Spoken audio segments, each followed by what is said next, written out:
পাপ তোমাদের উপরে কর্তৃত্ব করিবে না, কারণ তোমরা ব্যবস্থার অধীন নও, কিন্তু অনুগ্রহের অধীন। Hallelujah, hallelujah. তার একটুখানি আগে লেখা আছে, পাপ তোমাদের মধ্য দিয়ে রাজত্ব না করুক। যদি রাজত্ব করে তাহলে তোমরা পাপের অধীনে হয়ে যাও, তোমরা পাপের অধীনে হয়ে যাও। কিন্তু আমরা যেন পাপের অধীন না হই, কেননা আমরা ব্যবস্থার অধীন নাই, আমরা অনুগ্রহের অধীন। হালেলুয়া। যদি উদাহরণস্বরূপ বলি, যদি আগে এখন তো বিভিন্ন সুসমাধানের মাধ্যমে আমরা বাইবেলের সমাধানটাকে পাই, তাই তো? কিন্তু যদি শুধু আপনাকে একটা বাইবেল দিয়ে দেওয়া হয় আর যদি 6 মাস পরে আপনার খোঁজ নেওয়া হয়, তাহলে ভেবে দেখেন আপনার কি হবে। আপনি হয়তো বাইবেল রিডিং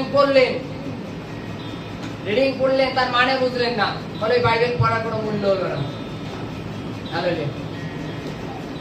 এবার ওই বাইবেল পড়ার মূল্য তখন হবে যখন ঈশ্বরের আত্মা তোমার উপরে আসবে এবং তুমি যখন বাইবেলের নিকটতম জানতে পারবে, তখন তুমি তার মূল্য পাবে।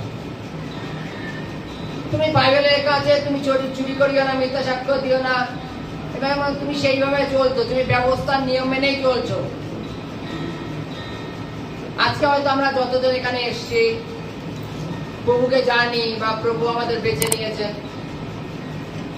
আমরা আমাদের প্রভু কেন বেছে নিয়েছেন জানো? আমরা খুব ভদ্র ছিলাম, ভালো ছিলাম, বাইবেল আমাদের ঘরে ছিল, পড়তাম, নরহত্যা করে না, ব্যভিচার করে না, ওটা পালন করেছিলাম বলে প্রভু আমাদের আজকে এখানে নিয়ে এসছে। তার মানে তোমরা বলতে চাচ্ছ তোমরা ব্যবস্থার অধীন, মানে ব্যবস্থা মেনে আজকে এই জায়গায় এসছো। বাইবেল বলছে তোমরা অনুগ্রহের অধীন। হালেলুয়া। তিনি অনুগ্রহ করেছেন বলে আজকে আমরা এখানে আসতে পেরেছি। অনুগ্রহ কথার অর্থ কি? এক কথায় তিনি দয়া করেছেন। তার হৃদয়ে আমাদের বিষয়ে ভাবনা এসছে যে আমরা যেন স্বর্গের রাজ্যের অধিকারী হই। তিনি দয়া করেছেন বলে আজকে আমরা এখানে।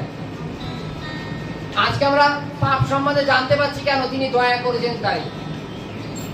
আজকে সমস্ত পাপ থেকে আমরা ফিরে আসতে চাই। জগৎ সংসার আমাদের বিভিন্নভাবে টর্চার করে, তার সত্ত্বেও প্রভু আমাদের রক্ষা করে রেখেছেন কেন জানো? তিনি আমাদের ভালোবাসেন তাই। তিনি আমাদের অনুগ্রহ করেছেন। আমরা অনুগ্রহের অধীনে আছি বলে তিনি আমাদের এতটা ভালোবাসেন। আমরা যদি মনে করি যে ব্যবস্থা যে সমস্ত নিয়ম দিয়েছে সেই সমস্ত নিয়ম আজকে আমরা পালন করলে যে ধার্মিক হব তা নয়। হালেলুয়া।